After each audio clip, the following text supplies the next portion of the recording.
So what sort of story are you telling today? Today, the story from the start. I've never shared this story like this. So, and I say this story to the end of my weekend, okay? Because it's I have the biggest rapport with my audience, so they're most open to it. And like a comedian, you want to warm up the crowd, right, for your big stuff. So am I warm here? I hope so. It better be. This will be all in or bust. Up. It's a true story, and it's actually the secret to happiness. We live in the greatest time the human race has ever seen. Yet less people are happy. You know, they lack direction or purpose, and that's kind of frightening. So the secret to happiness, which I'm about to reveal to you, is probably more relevant than ever before. I learned this secret when I was 16. I was 16 years old, and I was actually at a dream job. I'd applied for it when I was 14, and I actually even remember, I don't tell this part of the story normally, but I remember where I was when I got the phone call. I was at Ryan Butler's house, who you know. He's a mate of mine. And the manager said, "I was a manager here from Civic Video." And I'm like, "Yes." I thought it was late fees or something. Right? How Video good store. is Civic Video? Yeah, Civic Video. They're like, "Oh, you applied for a position here?" I was like, "Yeah." I was like, "Yeah."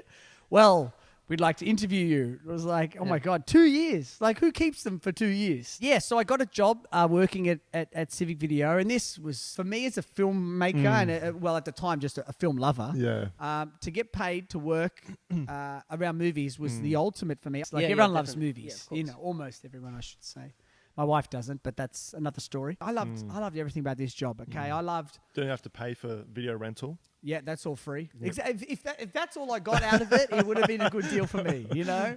I remember the first week I was there, I went to the recommended section. Remember they had the recommended section? And I just flicked all the movies I didn't like. I just put them back in their genres and got all my favorites and just made it so, and that's how it was going to be. Change the signage? Yeah. Well, I wanted to. I said, that's just... Look, this is my passion. You got to just deal with it, and everyone else seemed to be quite happy with it. So I very quickly asserted my authority in that respect. And Power move the place. Oh yeah. They need to know who's boss now. I remember I'd be such an advocate of the movies I loved. So when I have like regular customers I get to know, I'd always push the movies I liked, and I'd always criticize the ones I didn't. So it got to the point where the owner would come to me with a new release and say, "Hey Brent, you know what? How many of this copy should I get?" Because he knew if I liked it, get a lot, because I'll promote it if I did. So I felt like I was kind of running the show a little bit. And another thing, a lot of people don't realize how much it costs for a movie, because you think it's $30, it's not. So like take Titanic. Titanic was $150 per copy, because you got to get the license to rent it. Oh, as a rental. Yeah. Right. So when it's like everyone going, "Oh, it's $7 to rent it," and it only cost $30, it didn't. It cost up to $150. So that's why when you got 30 of them, yeah, that's $4,500 you've invested in that movie. It's why, so most people don't know that. I even loved, you know, in the corner of the videos, there's a triangular sticker that says action, comedy, drama, the genre. Yep. I love putting them on. Yeah, I'd like sit there for an hour straight, like full concentration. Like I'd get it on there, like OCD style, yeah. And like I'd read to a customer, I'd be like, "See that sticker?" They're like, "Yeah." I'd be like, "I put that on." They're like, "Yeah." So I loved it. But there was one thing at this job I hated. I don't like using that word. I think it's a very strong word to describe anything in life. But I will say that I hated doing this. And everyone that I worked with hated it as well. And you know when you return a video, there's like a little chute. You like drop it, goes down. Yeah, when it goes, you slide it down. Yeah, and so we would then have to like take it out of there, scan it back into a computer like a library card, and then we'd put them on the bench, like new release, action, comedy, drama, all the genres. Right. And when it was a certain height, we'd then have to pick up the pile, take it out, put it on the shelf, right? Hated doing that. And everyone I worked with hated it as well. We just, you know, it was just a thing. Of all the jobs, carrying the videos was the worst. Like, I'd even walk up to a customer. I'd be like, "Hey, just pretend we're talking." And they're like, "Why?" And I'd be like, "Hey, Johnny, can you get the videos?" And they'd be like, "Why not?" I go, "Mate, I'm serving a customer here," right? Like, and so this went on for some time until I asked a really important question. And this question, I should mention, is a bit of a clue to the secret to happiness. And the question was, seeing as I have to do the task anyway, how can I make it fun? I figured if I've got to do the thing, right, how can I make it an enjoyable experience? And so that question sat with me for a few days, and then I had my Tom and Jerry moment. You know, like that light bulb moment that Tom has when he works out how to catch Jerry, the mouse? I had that light bulb moment. I call it the aha moment. Yep. I had this aha moment because I answered the question. And as soon as I answered the question, with a huge smile on my face, I walked up to the first pile and just like raced out. Yeah. And I'm Yeah. like flying. And then like the next pile, I've got it and I'm flying. And then the first day or so, the other staff were like, probably like, okay, if he wants to do it. Because like, it was really weird that I was so enthusiastic about a task that previously everyone hated. It was probably about 3 days in a row that I'm just madly going at these shelves with these videos. Sam, the guy that worked with me, comes up to me and he says, Brent, you're really excited about doing this. Like, what's doing, man? Why are you so pumped about this? And I said, well, I'm glad you asked. I'm seeing how many I can take at one go and then beating the record. The time. Like the amount, the volume of Oh, how many I'm carrying. And now to show my age here, this was in the era of VHS tapes. Yep. Okay, so they're a lot thicker, heavier. Yeah, heavy. And so he said, how many have you done? What's your record? I said, it's 12. He said, okay, 12. What do you think Sam did 5 minutes later? No, you 13. 13. Yeah. 13. 13. Like, not even a warm up to this thing. Like, I've been doing it for 3 days and I got to 12. He's like, bang, 13. He wasn't even on shift. He heard, he came in, he's like, he just came out, just clock in, beat the record, I'm out. That's it. Yeah. And so that was humbling for me. But of course, then the competition was on because Sam spread the word with all the people that I work with. And so there's about 6 or 7 of us at this store, and we're all vying for this record. So, of course, it climbed. It was 14, 15, 16, 17, 18, 19, 20, 21. At 22... 22 videos. 22 now. We're at 22. It's about a week or so into this little challenge. Yeah. A really fascinating thing happens. A fax comes through. For those who don't know watching this, a fax is like an email on paper. True. The fax reads, new record 23, ha, ha, ha. Another video store had found out about our challenge and then was thrown down the gauntlet. So within the month... I forget how much of a good story this is. So where was I? So for the next month, dozens of civic video stores, hundreds of staff across Sydney going for this record. way. And then it went real far. It went No 24, way. 25, 26, 27, 28. At 29, I'm thinking to myself, 30, surely not. I mean, 30 is like, it's no joke. It's a stacker. I'm like trying to remember how I haven't seen a VHS in years. They're about that. Yeah. So And 30 is like, it's- sizable. Yeah. And it's heavy. It's heavy and it's slippery. Like, it's very technical, this thing. Like Olympic sport level, in terms of the elements involved in this. Yeah. And then someone got 30, and 31, and 32, No. and 33. And at 34, the 100 or so staff that were in this challenge were whittled down to about a dozen. They had all the short people gone. Oh, done. Yeah. 5'8" and below. See you later. That was at about 25. That was done and dusted, right? So we get 34, 35, 36. A few days go by, 37. A week goes by, someone gets 38. 2 weeks go by, 39. And now I'm thinking at 39, surely not 40, because Yeah. I thought 30. I thought 30 was like ridiculous. Yeah. 40. That's a good few meters, right? It's getting massive here. Yeah. Then 40. Funniest thing is people's like loving doing this still. Like, Oh, yeah. If anything, it only increased in excitement. yeah, of course. Because it was getting out of hand now. 41, 42, 43, 44, 45, 46. Then 47. 47 was achieved by a guy that worked at my store. His name was Eddie Farah. It'd be so funny if he's So you watching actually this. saw it? Oh, yeah. I didn't see it. No, I'm no, taking the okay. word. I'm Okay. taking the word. This is an honor system. We had an honor system here. It was serious stuff. But there were other staff that validated it that I did not see with my eyes. But that's a good question. He got 47. And he was the champ for quite some time. Until one day, I'm sure you're going to guess it, I got 48. No. Yeah, I was so pumped. I wanted to change my name to Brent 48 Williams. I remember I was like a celebrity where I lived. This became such a big deal. Like, I remember such a big deal. Like, across the road from the store, there was this old butcher. I used to call him Uncle Frank. He put a poster up in his front glass thing. Brent 48 Williams. He's the champ. People would like see me and they'd wave. I remember I was walking down the street one day and there's a mother across the road. She's holding her son's hand, little boy, 5 or 6 years old, and she sees me. She stops dead in her tracks and she's like, "Son, do you know who that is?" And the son's like bewildered, like, "No." She's like, "You don't know who that is? That's Brent 48 Williams. That guy carried 48 videos in one go." And once the son realised the mistake he'd made, Of course. he looks at his Brave, mum. Looks at his mum. He's like, "Really, mum?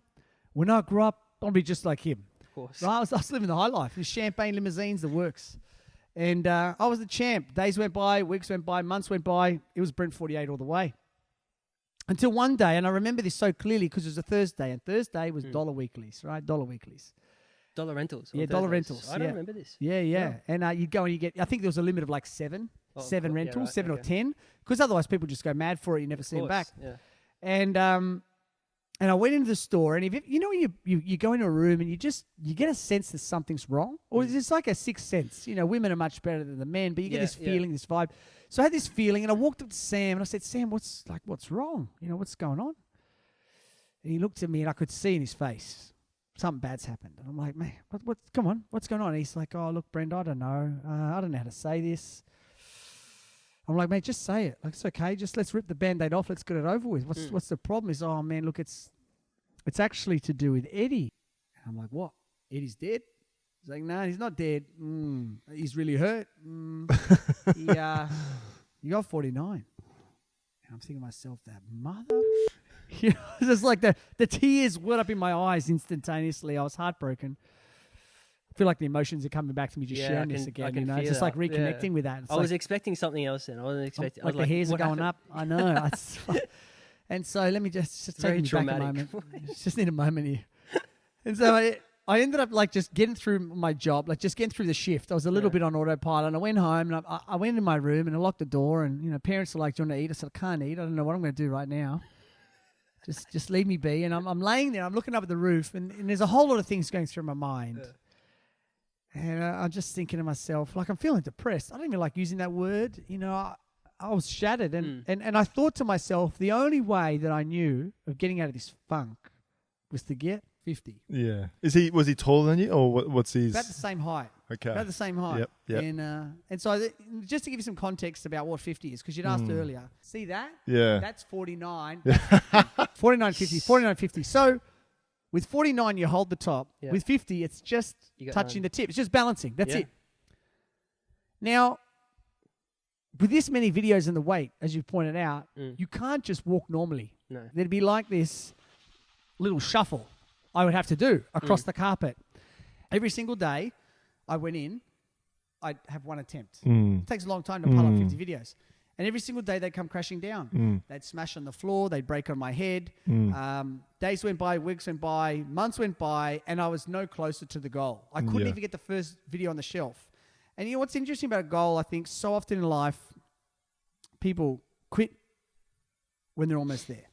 You know, I'm a big advocate that you've got to just stay in the race in life. You just stay in the race. You stay in the race, you'll be okay. Yep. You know, it's not a sprint, it's a marathon.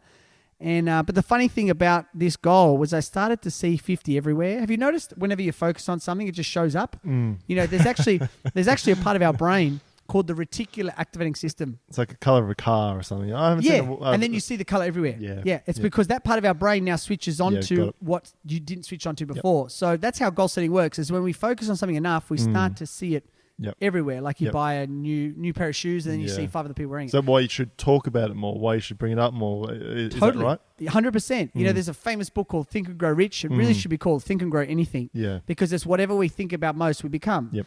And that's the part of our brain that is actually the thing that switches us on to that. Got it. And so what happened for me was this, with that number. So I'd go into a news agency. I'd be like, can I have some chewing gum, thanks? And the guy'd be like, 50 cents. I'm like, oh. It's bringing up memories. Bringing up memories. Like, and I'd go into like, I remember this one time I went to a shoe store. I was looking for some new shoes. And I said, "How much are those shoes?" And the guy's like, "Guess what, sir? 50% off." I'm like, "Oh, I can't have those shoes." What size are you? 50 as well. Yeah, size 50. And then 50 Cent broke the scenes with his singing, you know. Like. and I was seeing it everywhere. It was like, it became a recession. And then, you know, at my lowest low, when I was ready to give up, I was just, this is getting ridiculous. You know, I just couldn't get it. I woke up one day and there was something in the air. You know, I'd farted, but I did feel like there was something about this day 50 that, times. yeah, I felt there was something special about this day, something different about that day. I remember getting on my Civic Video outfit, my little Brent badge, got in my Mitsubishi Colt, drove up to park the car. I'm walking to the front door, and as I got out, it was a very overcast day, like clouds filling the sky. Right. And I remember I was probably maybe 10 meters from the front door, and the clouds started to part. It was really eerie. Yeah, right. And then the sun, like a beam of sunlight, shone on the door. It was a sign. It was a sign. Civic Video. It was a sign for Civic Video, and I walked into that store with an Did air you of pause confidence. at the door? Did you like when you did the turn like in the movie? Oh yeah, it was like the full effect, like this. yeah. Yeah, then go in. And I went to the store. I started to pile up the 50 videos. As I was piling up the 50 videos, I went about my tasks, like the vacuuming, the sweeping, and the stickering, and then I was ready to go. Now, when I'd edged them off the bench, I had to walk from about 5 meters distance, which should take you 3 or 4 seconds to do. But because I got to do this shuffle, it's like this 2-minute mini marathon right across the carpet. And as I get to the first video, the top video, which I've never got on the shelf before, had to go on the bottom shelf. Now, this was not first time lucky. Yeah. But what I did was my top finger, I flicked it. And as it fell, I kicked it. And it went on. I'm like, oh my God, 1 down, 49 to go. But I felt now that I got the one, I had a bit of momentum. Yeah, got it. So the next few, I'm like shuffling along. I'm like, I was like a pregnant woman in labor, right? Like I'm panting, I'm perspiring, 48, 47, 46. And the momentum's building, but the pain is building too. Of course. 45, 44, I've lost circulation in my arm now. 43, 42, the sweat is pouring down my face. 41. At 40, like snot's coming down my nose and I can do nothing except try not to eat it. 39, I'm like seeing double. 38, I'm at breaking point at 38. I'm ready to drop it until 37. Something amazing happened at 37. At 37, the pile was low enough that I was actually able to change hands. Oh. Let me explain the feeling. Have you seen Lord of the Rings? I know you're a Rings fan. Like imagine going to see Lord of the Rings Return of the King. So that's the third in the trilogy. We're talking each movie's at least 3 hours. The third one is 3.5 hours. And imagine you've gone to see the cinema one every year for 3 years because that's how they released it, right? So there's a commitment to this story now. And you walk into this cinema with your buddies, the large popcorn, the jumbo-sized Coke. And keep in mind, this is a 3.5 hour investment of time, right? They don't make movies that long anymore. And you kind of walk in all excited. You kind of, you slam down your popcorn, you're drinking your Coke. And then after about half an hour, you feel a bit of a sensation downstairs, right? And then you keep drinking the Coke, and that's only going to build that sensation. After about an hour, you kind of got to make a decision, don't you? Like of all your top 5 decisions in your life, like who you're going to marry, where you're going to live, what career, this is like top 5. And, you weigh up your options. You think to yourself, if I go, it's going to feel amazing. But I'm going to miss out something real crucial here. And if I go, it's going to feel, if I stay, it's going to see it all, but it's going to really hurt a lot. And so when you can't make a decision, you turn to your friends. You're like, what would you do? What would you do? And you know what they say? They say something like, why don't you go to boring part? And you go, yeah, boring part. How do you know? Yeah. Because you haven't seen the movie yet. Yeah. So then the next 5 minutes, you kind of get up. Oh, go. No, wait. Oh, go now. Wait. So eventually, after 5 minutes of like around, you just go, that's it. I'm committed. And once you make the decision to stay, that's it, right? And so now 2 hours pass and you're like, you got your legs folded. 2.5 hours now and you're like, oh my gosh, no more streams, no more rivers, no more water of any kind. So don't go back to, what's it, Rivendell? Yeah, don't go back to Rivendell. We're in big trouble there. And then like the 3 hour mark, you're just like, Frodo, throw that fucking ring in the fire, just do it. And then the credits roll. And you want to run. But you can't, because if you run, it all may come out involuntarily, right? So you get into there, and the guys who got the trough, and all you do is you hear that zip, and you're just like, oh. And it's the best feeling, right? When you need to go and you go, like after it, you feel like light, you're like ready to go for a marathon. You're like, whatever I got to do now, like I'm ready. That's when you get like, you just feel so like you can do anything with your life in that second, you know what I mean? It really is. Like win at the game of life, hold your pee until you need to really go, then go and feel awesome. That's like a motivational tip 101. And coming back to the story, that was the feeling. At 37, changing hands was like, oh. And now I had my new lease, right? I'm ready to go. So now I'm throwing them down. I'm like 36, 35, 34, 33, 32, 31, 30. At 30, I've got the last aisle, right? Yeah. I can see the staff at the end. They're already celebrating. Oh, yeah. They're throwing confetti. They're popping champagne. They're going off. They're like, go, Brent, go. And I'm like, yeah. And I lose concentration for a few moments. And I'm like, yeah. And then I trip on something and the videos go out. You're joking. I'm like, no. And I grab them as I pull them back. I turned around, and what did I trip on? A bit of carpet had been ripped out very mysteriously. So I thought to myself, who would have done that? Who walked out the door? Eddie Farrah. No. Eddie Farrah. I knew it. Eddie Farrell. And no, I saw him walking out the door. He looks at me and I'm like, you bad man, Eddie. Oh. So I held on. 10, 9, 8, 7, 6, 5, 4, 3, 2, 1. I'm proud to say the record is still Brent 50 Williams. No way. Yeah. 50 Good videos. on you. How good is that? And the record is still Brent 50 Williams. And I still want to do a mic drop, but this is very expensive, so I won't. No, do it on the couch. Boom. Brent 50 Williams. Brent 50. That's it. That is the story. Oh, Boys and girls great watching at story. home, the legend is true. You now know the man who carried 50 videos. I forgot about the Eddie the carpet trip, but as soon as you brought it up, I'm like, Eddie. Yeah, Eddie. bad man Eddie. I Bad knew. man Eddie. I actually ran into him at a nightclub years after.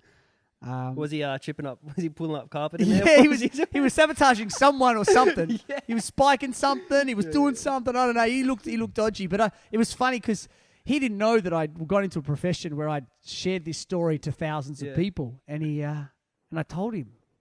He's like, really? I said, oh, man, this story that we had together is so big now. And I said, unfortunately for you, you're the villain of the piece. Yeah. He's like, really? I said, well, at least you're famous. Maybe for a villain, but, you know. Yeah. He's like, That's what's all my right. villain name? You're like, Eddie 49 Farah. Yeah, Eddie 49 Farah. Yeah. Understand that every decision we make is born out of two motivations, to avoid pain or to gain pleasure. So what does this mean to us? It means that our feelings determine our actions and our actions determine our results. So what's the point of the story? And what determines our feelings? It's the one thing that no one else controls except for you. However, your environment, just like a sponge, you will soak up and it will influence for better or worse. It is our thoughts. It is our thoughts and our thoughts alone that determine how we feel. And those feelings lead to actions, and those actions give us a result. You want to change your life? You want to change your results? You got to change your thinking. I thought that carrying videos was lame. It sucked. I didn't like doing it. I hated it. And everyone else did too. I asked the question, how can I make it fun?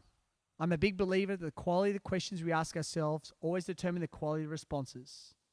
How can I make it fun? I'll make a game out of it.